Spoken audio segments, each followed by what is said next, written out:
Experimento hoje a graça única de preferir a oração de sapiência no antigo Paço Real e Sala do Trono. Cumpre-me dar continuidade às duas únicas lições aqui proferidas no âmbito da ciência económica, pelos professores Teixeira Ribeiro, em 1965, e João Sousa Andrade, em 2017. Não falarei sobre impostos, essa certeza tão certa quanto a morte, é que eludia o professor Teixeira Ribeiro. Nem sobre o euro, essa criação política mais do que económica. Creio que esta tradição da oração de princípio no estudo se deve à iniciativa de um então protetor da Universidade, o infante Dom Henrique. Ao infante se deve a obrigação de uma intervenção inaugural por parte do Lente de Prima de Teologia, em troca de uma verba perpétua retirada dos dízimos da Ilha da Madeira, de que era donatário. Impendia, então, o dever de fazer-se um discurso em louvor das ciências e de quem as professa, e que na tradição que se seguiria ficaria a cargo de pessoa grave e de talento. Julgo que a primeira qualidade não me será estranha, da segunda direi apenas que sobre nós cabe aos outros falar. Abordarei, então, um tema de economia. Desde há muito que a oração de sapiência se tornou obediente ao princípio da especialização, e eu não vou fugir à regra. Talvez deva começar por dizer que o ato de escrever sobre economia é, de alguma forma, estranho, ou contra a natura, para mim. Parafraseando um proeminente matemático, G. Arnold Hardy, falar sobre economia, em vez de fazer economia, é uma confissão de fraqueza. E só pode haver uma razão. I'm over the age of 60. Dizia o filósofo e escritor francês Paul Valéry que só se pode chamar ciência ao conjunto de receitas que funcionam sempre. Tudo o resto é literatura. Certamente pretendia dizer que a mesma prescrição obriga ao mesmo resultado se tudo o resto for constante. Ocupar-me-ei nesta lição do nexo causal em economia. Uma preocupação que remonta aos primórdios da ciência económica, como justamente ilustra o título do famoso tratado, o inquérito sobre a natureza e as causas da riqueza das nações. Feliz o que pode conhecer as causas das coisas, afirmava Blaise Pascal, em frase que creio que devida ao poeta latino Virgílio. A procura da causa é a procura da verdade, porque, precisamente, descobrir a causa de um fenómeno ou de um evento é explicá-lo. Na política não se ganham votos com a verdade. A verdade é para a ciência. Dizia também Roberto Musil, na sua obra O Homem Sem Qualidades, que um homem que busca a verdade se torna sábio. Se der asa à subjetividade, torna-se, talvez, escritor. Economics pode ser vista à luz de variados ângulos, como a atração intelectual, ou seja, como um pôr-jogo. Uma faceta não deslustrosa porque há outros campos científicos onde o mesmo se pode aplicar, na matemática pura, por exemplo. Há depois uma parte da teoria económica que, preocupada com arranjos ideais, não está longe da ideologia, ou aquela que relaciona os meios com os fins, frequentemente também de propósito ideológico, mas que, não obstante, pode ser conduzida realisticamente e com resultados como na análise custo-benefício. Ou ainda a vertente de pendor, sobretudo descritivo, de ups and downs, depreciativamente considerada como literatura de aeroporto, porque pouco intensa na utilização de caracteres gregos. Mas também há aquela versão resumida na expressão Analysis Applied to Facts, em que a teoria económica surge como meio de explicação, que diz não meramente o que acontece, mas porque aconteceu. É nesta acessão que emerge a causalidade em economia. Nos seus próprios termos, a relação entre causa e efeito parece ser assunto para filósofos.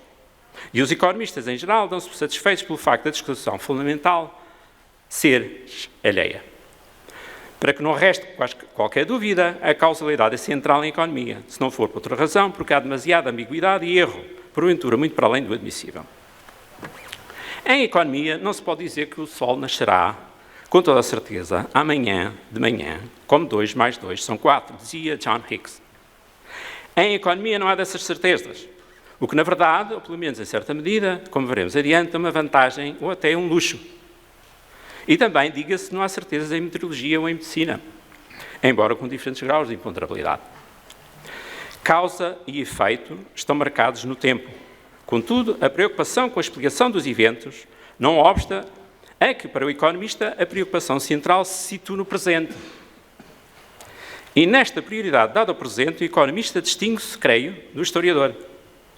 O economista usa os factos do passado para construir generalizações que possam ser utilizadas hoje. Dito de outra forma, o economista está ativo e diretamente envolvido no decision-making, ou no making of decisions.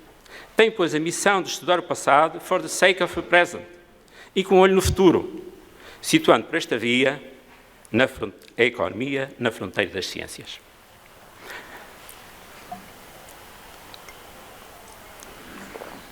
Pergunta-se, se há causa B, será que se A não ocorresse, B não aconteceria? Na lógica formal, se A implica B, então não B implica não A. É equivalente contrapositiva. E claro, não A não implica não B. Contudo, no mundo da construção teórica ou da explicação, admitindo que há causa B, poderá dar-se o caso de que se não há, então não B. Estamos, pois, na esfera da causalidade contrafactual, a qual nos permite explorar que se há causa B, então, sob determinadas condições, B não ocorrerá na ausência de A. A causalidade contrafactual é, digamos, diferente da causalidade original. Segundo esta, todo o efeito ou evento tem obrigatoriamente uma causa, nem que seja divina. De forma distinta, a causalidade contrafactual dirá que todo o evento admite uma causa, na condição do evento se encontrar rodeado de determinadas circunstâncias. Neste contexto, as circunstâncias não são exatamente um dado. Pelo contrário, são uma construção da mente. Objeto de grande interesse, a procura da causa dos eventos gerou desde logo uma atração muito especial pelo ensaio controlado, que rapidamente se aproximou do estatuto de gold standard, também em economia. Motivou igualmente outras abordagens, designadamente a experimentação laboratorial, especialmente em contexto de sala de aula, com compreensíveis limitações, as quais, por sua vez, fizeram surgir um interesse bem mais promissor. A experimentação natural, a que voltaremos mais adiante. Que o ensaio controlado não é imune à crítica é facilmente demonstrável, designadamente porque pode haver fatores relevantes não suficientemente controlados. Tome-se para ilustração a relação entre obesidade e ataque cardíaco, para dar um exemplo, porventura, mais entendível. Será que, com base na observação de que os ataques cardíacos são mais frequentes entre obesos, é lícito recomendar o uso da dieta? Se se der o caso de que os indivíduos com, digamos, coração mais forte, precisam de mais gordura como proteção, então a dieta agravará o problema. Ou talvez possa haver um qualquer vírus que provoque simultaneamente ataque cardíaco e mais acumulação de gordura no corpo, situação em que a dieta, manifestamente, não resultaria. São meras especulações, que servem apenas para mostrar as dificuldades em estabelecer uma relação causal que nem a forma mais acabada de ensaio clínico, o double-blind randomized trial, estará em condições de resolver satisfatoriamente. O ensaio controlado levanta problemas adicionais em economia, decorrentes, desde logo, de obstáculos de ordem financeira, política e ética, ou porque a população-alvo resulta demasiadamente pequena. E face a estas limitações, a experimentação laboratorial, controlada em ambiente de sala de aula, pode constituir uma alternativa. Imagine-se que se pretende testar a existência da célebre mão invisível de Adam Smith.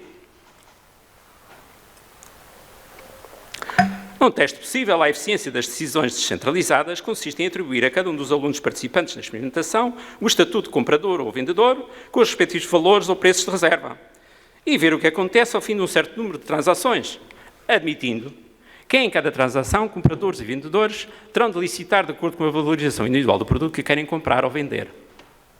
Se o preço teórico de equilíbrio entre oferta e procura, antecipável pelo experimentador, dado o seu conhecimento das valorizações individuais de partida, for confirmado, teremos uma boa prova de que o mercado resultante de decisões descentralizadas funciona. Pelo menos no caso do mercado com as características de double oral auction, cujo exemplo acabado é a Bolsa de Valores de Nova Iorque. Bom, ainda que este resultado seja mais geral, isto é, mesmo que a simulação laboratorial possa ser aplicável a mercados com outras características, Por exemplo, as situações de negociação bilateral, a experimentação laboratorial em economia será sempre de alcance limitado. Estas limitações abriram então espaço à terceira via já referida, a experimentação natural, e que consiste no aproveitamento de uma variação relevante de contexto para fins de identificação de um determinado efeito causal. Para uma ilustração rápida desta abordagem, tome-se o caso dos dois Estados alemães constituídos em 1949, a República Federal Alemã, da Alemanha, e a República Democrática Alemã. Certamente que estes dois países, formados no pós-guerra, tinham à partida muito em comum, não se devendo a separação à escolha livre dos cidadãos dos países tornados independentes. Mais óbvio ainda é o facto de os dois países terem adotado soluções institucionais muito distintas. Neste quadro, poderá perguntar-se se a comparação das respectivas performances económicas não constituirá um bom indicador do papel das instituições na prosperidade económica. Embora, adiante-se, com a limitação de que a RFA talvez tenha herdado uma base industrial mais sólida, para não falar das diferenças na tradição religiosa, conhecida a maior prevalência da Igreja Católica na Alemanha Ocidental. Este exercício e outros análogos é pleno de engenho e de arrojo. Contudo, descartar a causalidade contrafactual, defender que a inferência contrafactual não é realizável, conduz a uma posição de extremo pessimismo, que, no limite, nega à ciência económica o estatuto de teoria falsificável. Há um passo, portanto, da afirmação que theory is evidence too. Dominante, de alguma forma, nos anos 50 a 90, este último entendimento, mais cético, fez com que a análise da causalidade estivesse por um longo período fora da agenda do economista encartado. Em reação exagerada, a causalidade em economia tornou-se depois tão dominante que chegou ao ponto de parecer que, para o economista académico, pouco mais existe. Em suma, mantendo-se o interesse em explicar os eventos, a causa dos eventos, não haveria outro remédio senão fazer o melhor uso possível da observação. Se para ilustrar o desafio que esta abordagem coloca, seria evidentemente muito ingênuo se, para estudar o efeito do salário mínimo sobre o emprego, apenas comparássemos a média do emprego nos Estados ou países com salário mínimo com a média dos Estados sem salário mínimo. Tecnicamente, dir-se-ia que são muitos os confounders, ou fatores de confusão, de confundimento, para os quais se torna necessário controlar, porque uma coisa é a diferença entre duas médias assim calculadas, e outra bem distinta é saber que a fração da diferença observada no nível de emprego, no caso, pode ser atribuída à existência do salário mínimo. A dificuldade está, pois, na possível existência de fatores que conduzem a conclusões erradas. Fatores ou variáveis que afetam simultaneamente o tratamento, o salário mínimo, e a variável resultado, o emprego, suscetíveis de introduzir concomitância ou correlação positiva entre duas variáveis, circunstâncias que não permitem ao decisor político assegurar que, subindo o salário mínimo, o emprego, ao invés, não diminua. A dificuldade aguça o engenho. Um primeiro passo consiste em admitir que tudo o que é relevante é observável.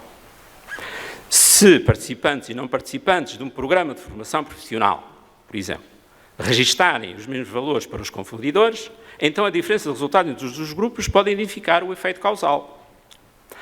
A não observação de tudo o que é teoricamente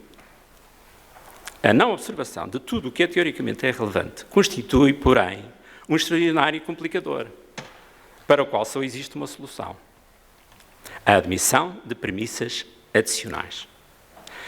A causalidade é, assim, um verdadeiro produto da mente, a thought experiment, como dizia Jacques Heckman, Nobel em 2000, de onde resulta que a análise causal não é uma mera operação estatística, pois, na verdade, um analista versado apenas em estatística estará, com certeza, mal equipado para estabelecer uma relação causal em economia.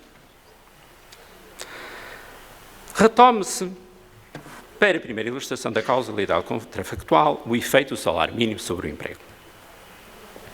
Em primeiro lugar, bem se pode perguntar se faz sentido a discussão.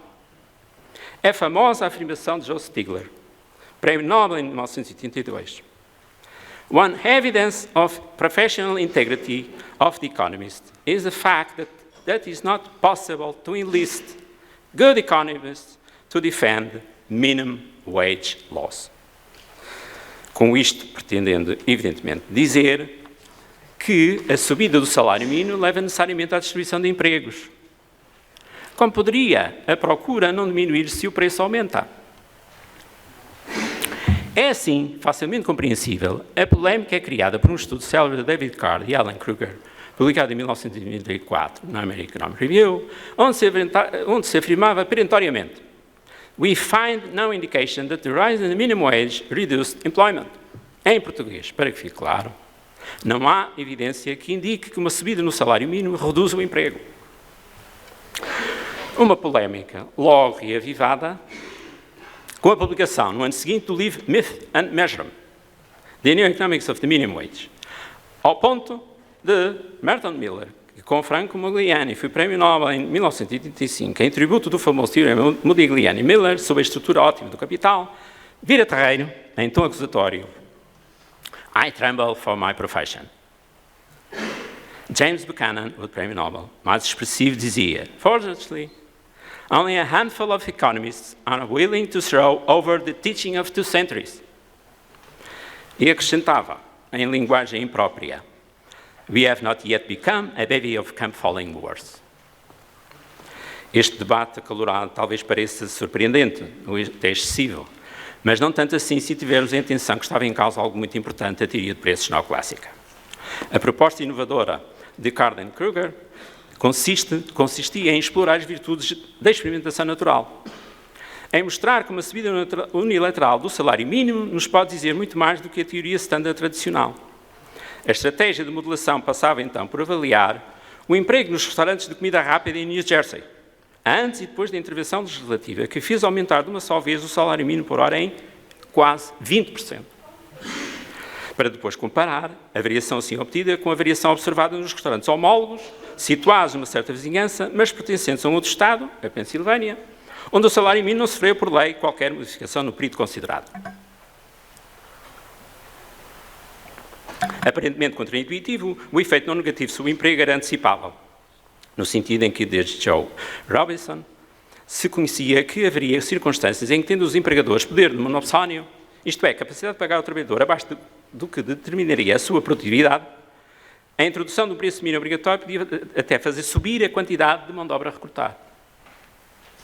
Mais diferenciadora, contudo, é a constatação de que a teoria existente não permitia uma explicação cabal dos factos. Com efeito, seria plausível que, perante uma subida tão pronunciada do salário mínimo, o preço da refeição também subisse, repercutindo nos consumidores do custo adicional.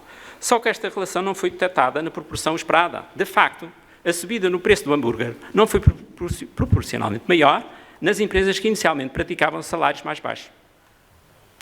Os dados não eram assim compatíveis com os modelos disponíveis.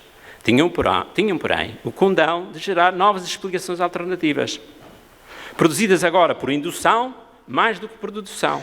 Muito arrepido toda a construção neoclássica, para a qual, no fundo, a construção teórica constituiria, ela própria, evidência.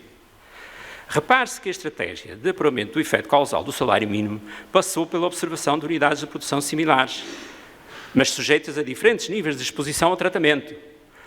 Uma inovação posterior, muito relevante e aplicável a outros domínios da análise económica, consistia em criar um grupo de controle artificial, como resposta à possível falta de comparabilidade entre unidades tratadas e não tratadas. Na falta de um contrafactual apropriado, a solução poderia então estar em combinar convexamente unidades de controle à partida imperfeitas, por forma que o grupo resultante, sintético por definição, apresentasse maior comparabilidade. Estudos muito recentes, utilizando esta técnica, comprovam a não existência, no contexto norte-americano, de efeitos negativos da subida do salário mínimo sobre o emprego. Como adverte George Stigler, new ideas are sold very much like new cars, by exaggerating their superiority over the older models. Dito de outra forma, humbless won't do it. Um homem ou mulher demasiado receoso das suas proezas será ele próprio ineficaz e um desencorajamento para os outros.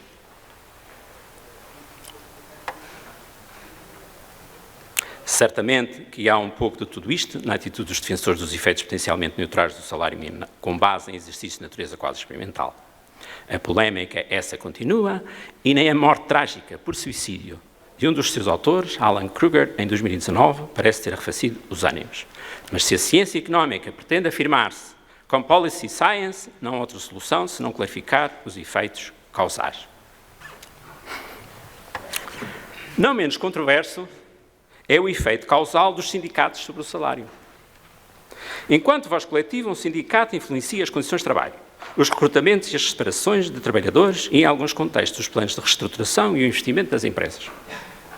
Apresenta-se, acima de tudo, como um determinante fundamental dos salários, admitindo-se que, através da negociação coletiva, a sua presença possa gerar um prémio salarial, um markup ou bónus que não existiria na sua ausência.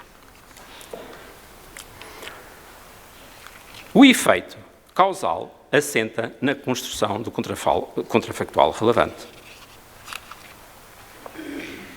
Logicamente, a uma dada empresa só é dado observar um único estado de cobertura ou não cobertura por um instrumento de regulação coletiva de trabalho. Estando a empresa coberta por uma convenção coletiva e vigorando uma determinada tabela salarial, que salários seriam observados se, pelo contrário, a cobertura não existisse? Eis a questão. Poder-se apurar a média salarial não condicionada das empresas abrangidas e compará-la com a média das empresas não abrangidas e assim obter um gap ou hiato salarial. No entanto, a constatação de que trabalhadores das empresas abrangidas por um determinado contrato coletivo oferiam em média, digamos, 10% acima dos trabalhadores de empresas não abrangidas, não decorre que estes últimos beneficiariam de um acréscimo de 10% se as suas empresas passassem a estar cobertas. Vejamos uma ilustração com dados microeconómicos da Alemanha.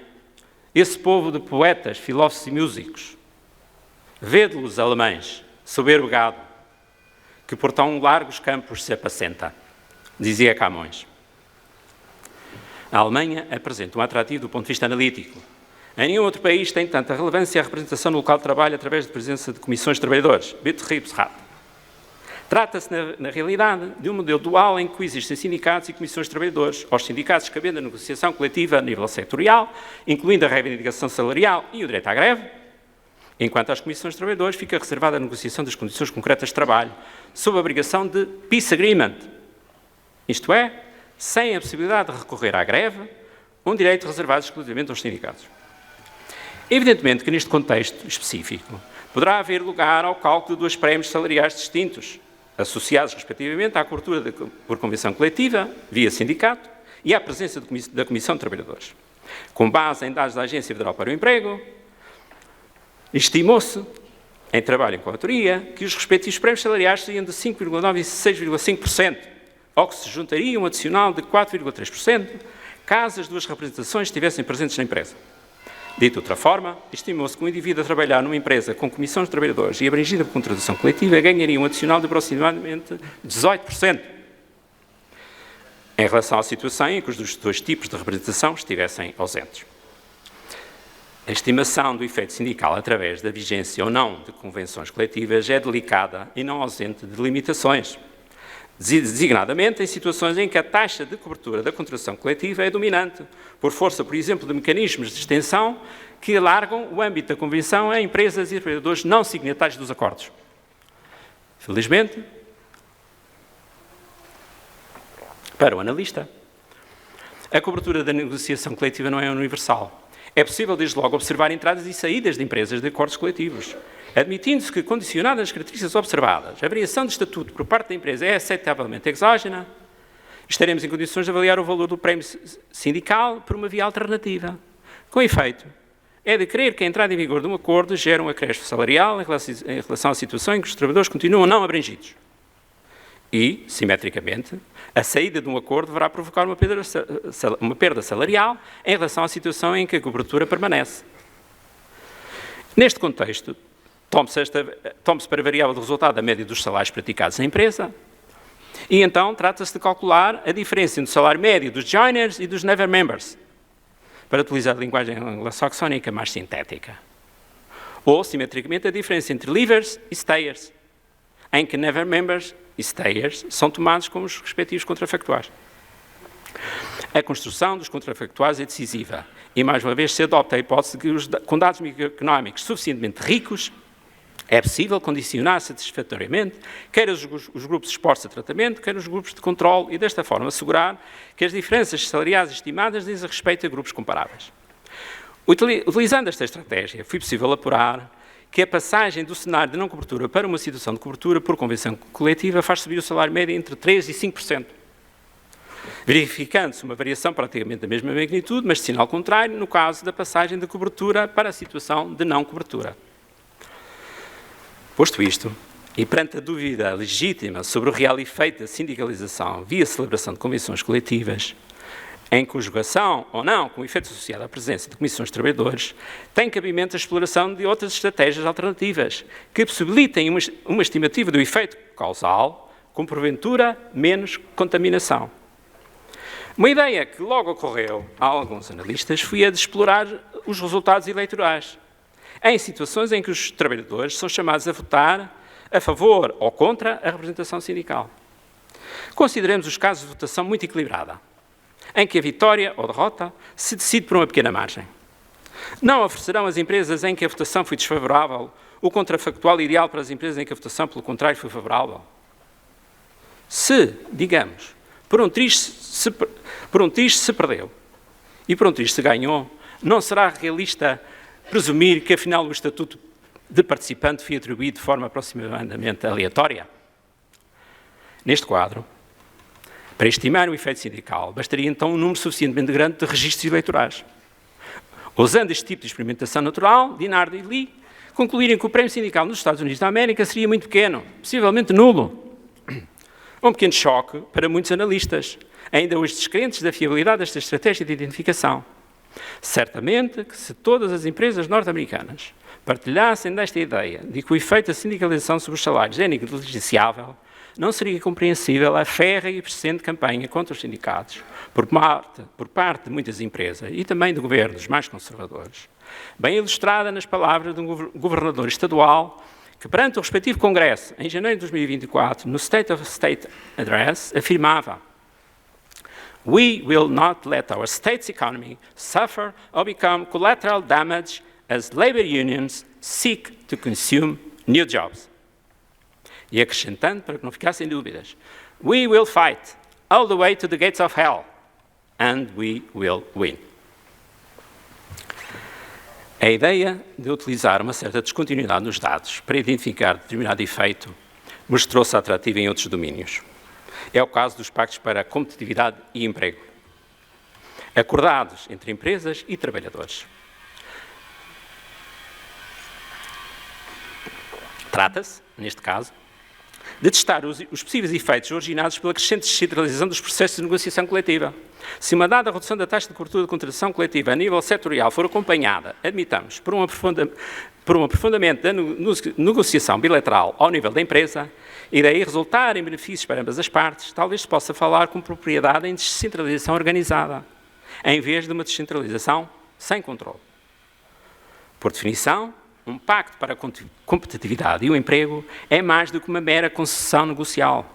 É mais do que aquela situação em que o acordo de âmbito setorial, estabelecido entre sindicatos e associações empresariais, deixa margem para a negociação ao nível da empresa, porventura permitindo um tratamento menos favorável, verificadas determinadas circunstâncias muito excepcionais.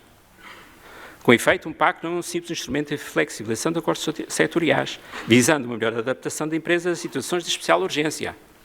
Os pactos não se encontram, pois, limitados a situações de crise e resultam, do caso mais geral, de algo que decorre da iniciativa das partes, que, de forma autónoma, decidem consensualizar políticas dirigidas no imediato e a médio prazo à estabilidade da relação de emprego e à competitividade da empresa. O exercício em que participei consistiu na observação, ao longo de um período de 4 anos, de um conjunto de empresas com acordos celebrados no início da janela de observação. Observou-se também o respectivo grupo contrafactual, constituído por empresas envolvidas em processos de negociação, mas sem acordo final. O objetivo consistiu, então, em saber em que medida a celebração de um pacto nos ia ganhos salariais por comparação à situação de ausência de pacto, por falha da negociação, ou em que medida as empresas participantes revelaram uma taxa mais elevada de sobrevivência, uma maior taxa de crescimento de emprego, de investimento ou de inovação. Os efeitos foram medidos a 1, 2, 3 anos e a conclusão principal foi que em nenhum caso existia evidência de resultados negativos. Pelo contrário, era altamente provável que um pacto melhorasse significativamente o nível salarial médio dos trabalhadores, o volume de emprego, o investimento e a inovação.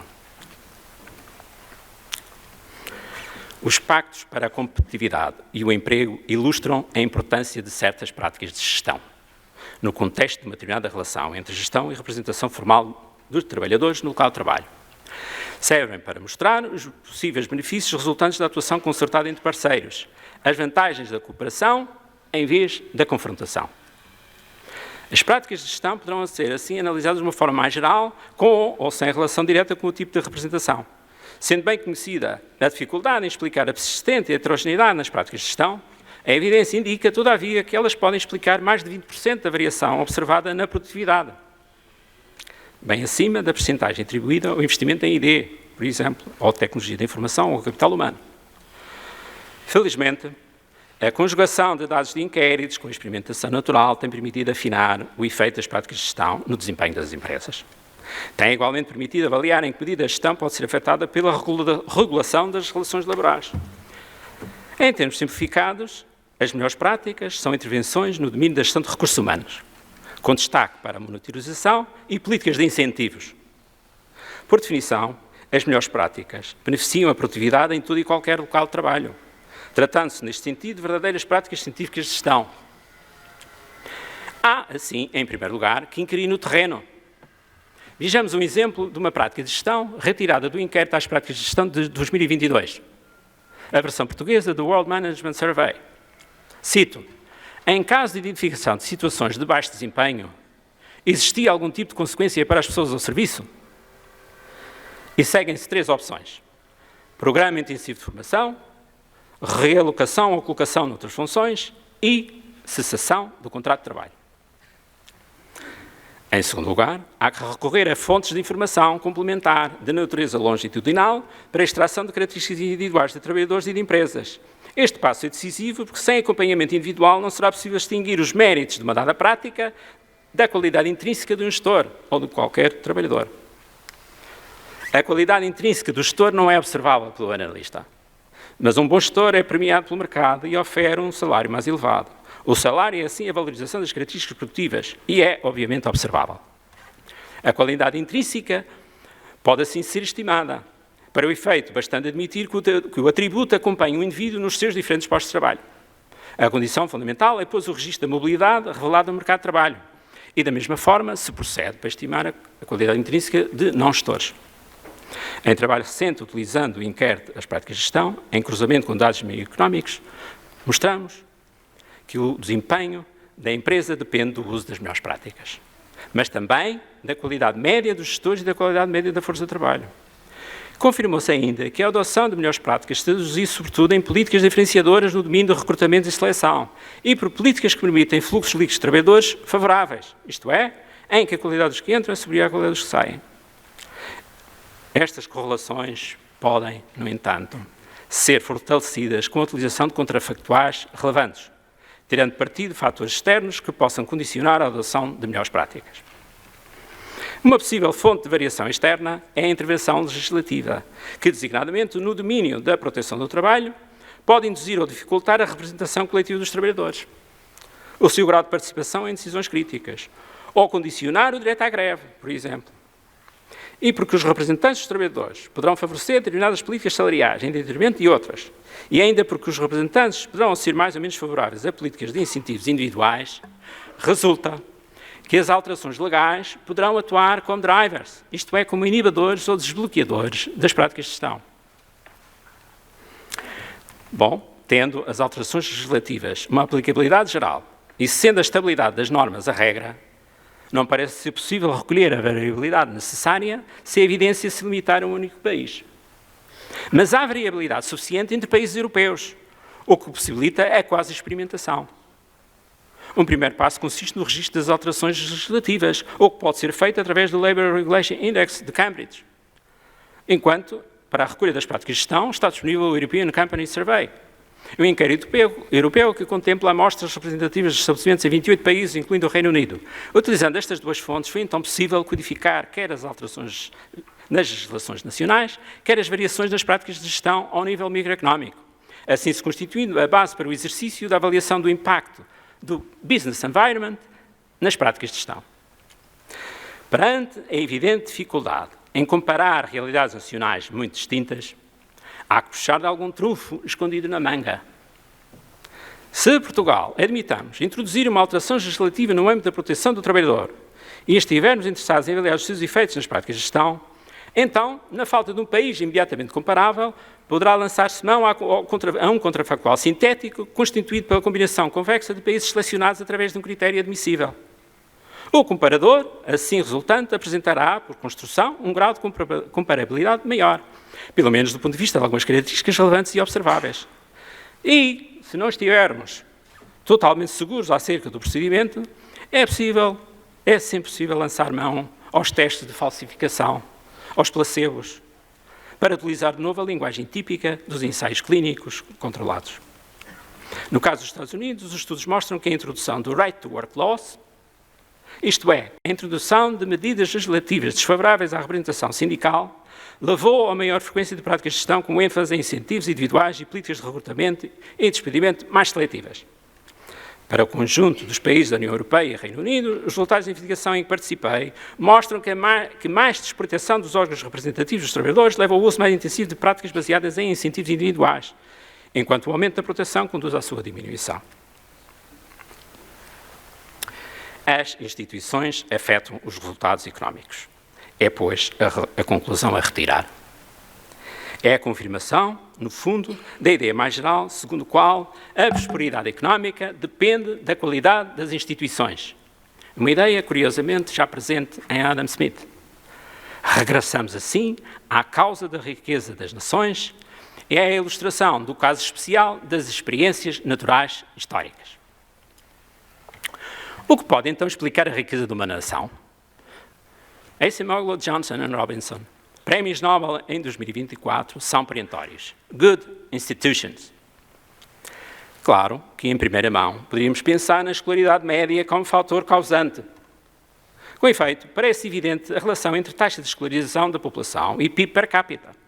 No entanto, se repararmos bem, veremos que a taxa de retorno, ou a taxa de rendimento individual, se encontra entre 6% e 10% por ano adicional de escolaridade. Uma estimativa válida para países desenvolvidos e menos desenvolvidos, no que constitui, provavelmente, a regularidade empírica mais robusta em economia. Ora, dado que a diferença na escolaridade média entre países mais ricos e mais pobres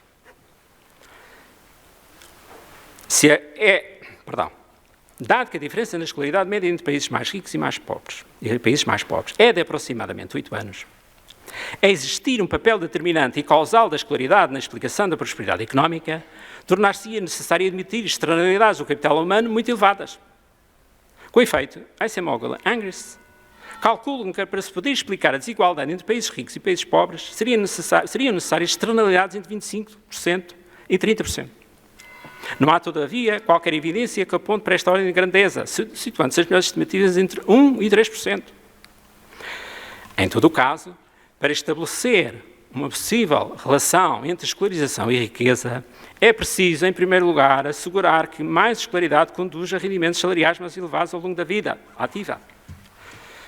Para este fim, pode recorrer-se à variação na escolaridade mínima obrigatória como fonte de identificação da relação causal em novo golpe quase experimental. No caso português, em 1974, a escolaridade mínima obrigatória estava fixada em 6 anos. Dado que a idade de entrada na escola se situava aos 7 anos, bem que uma criança poderia abandonar a escola aos 13. Hoje em dia, entrando aos 6, seria necessário completar 18 anos ou concluir o 12º ano de escolaridade. Tem-se assim que, pela via do aumento gradual da escolaridade obrigatória, podemos observar diferenças no nível de escolaridade de 1, 2 ou mais anos em indivíduos com saída precoce do sistema de ensino. Repare-se que, neste contexto, os grupos de controle e de teste são criados naturalmente. De facto, se num dado ano T, a escolaridade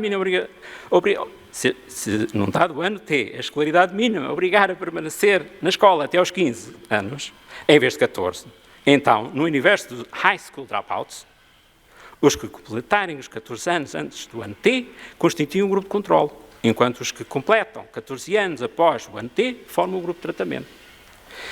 Estimativas usando esta estratégia permitem concluir que os ganhos salariais do grupo de tratamento excedem os ganhos salariais do grupo de controle, pelo que a conclusão é que a escolaridade definitivamente compensa. Como estratégia alternativa, da estimação do efeito causal da aquisição de escolaridade, há ainda a possibilidade de recorrer ao trimestre de nascimento. Também neste caso, se trata de encontrar variação exógena na escolaridade, considerando muito naturalmente que o trimestre de nascimento não influencia os ganhos salariais potenciais, descartada a influência dos astros.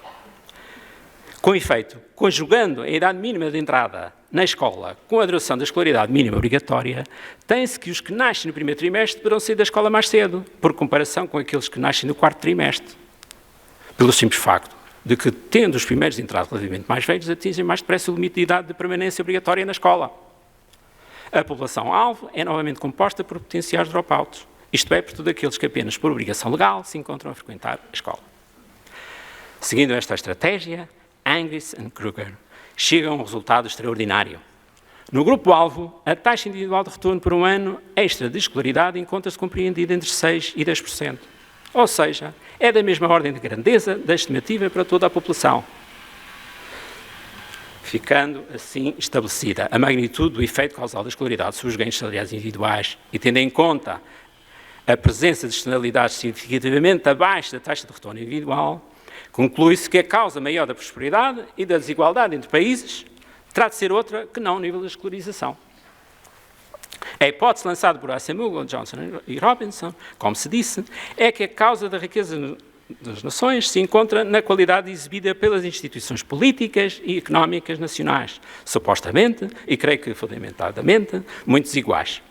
Para demonstrar esta ligação, recorre-se a uma ideia simples, mas novamente engenhosa, de que as instituições contemporâneas resultam, pelo menos em parte, de determinados acontecimentos históricos. Com base numa amostra muito alargada de 64 países, ex-colónias da mais variada origem, constatou-se algo muito curioso, que a variação do PIB per capita estava associada à variação na taxa de mortalidade dos primeiros colonos. E no sentido em que, quanto maior a taxa de mortalidade então observada, menor o PIB per capita das nações hoje independentes. Com esta evidência na mão, Acemoglu, Johnson e Robinson exploraram a seguinte cadeia causal. A mortalidade dos primeiros colonos afeta o tipo de colonização, o tipo de colonização afeta as instituições coloniais nascentes e, tendo persistido, as instituições iniciais formam a base das instituições atuais. Na prática, o exercício consiste em testar a relação entre qualidade das instituições e PIB per capita atuais, escolhendo-se para indicador da qualidade institucional o índice do Estado de Direito, acessível através do World Justice Project, entre muitas outras alternativas. Subentende-se aqui que um risco elevado de expropriação, por exemplo, não constitui um bom indicador de segurança económica ou um bom incentivo ao investimento empresarial. Ao mesmo tempo que se considera provável que a insegurança se encontre correlacionada com a presença de instituições coloniais iniciais mais frágeis e mais extrativas. E a conclusão é que institutions matter.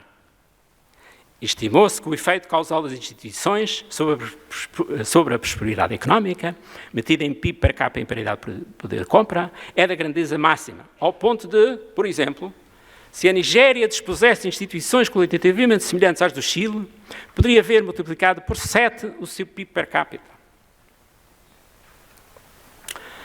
À época em que o estudo foi desenvolvido, o rendimento per capita do Chile era 11 vezes maior que o da Nigéria, de onde resulta que só pela via da melhoria da qualidade institucional a Nigéria ficaria quase tão próspera quanto o Chile.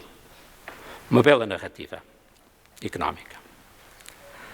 Trata-se de mais um resultado extraordinário, vertido mais tarde em best-seller, intitulado Porque Falham as Nações.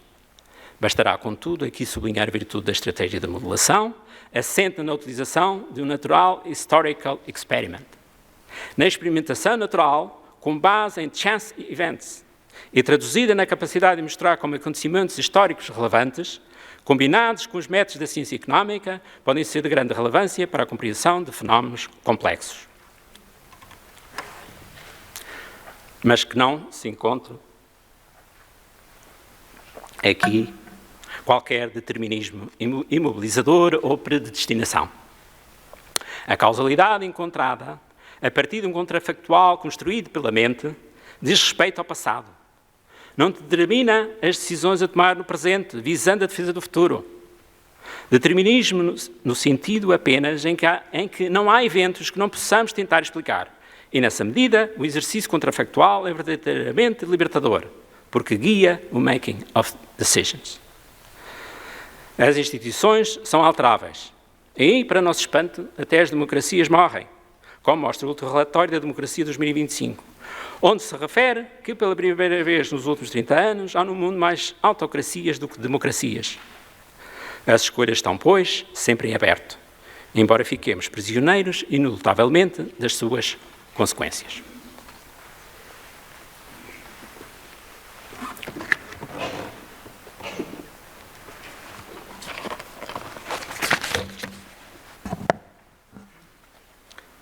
Magnífico reitor, minhas senhoras e meus senhores, concluo esta apologia do saber de experiências feito. E, para dizer tudo, temo e creio que qualquer longo tempo curto seja. Mas, pois o mandas, tudo se te deve. Irei contra o que devo e serei breve. Temo que não o tenha sido.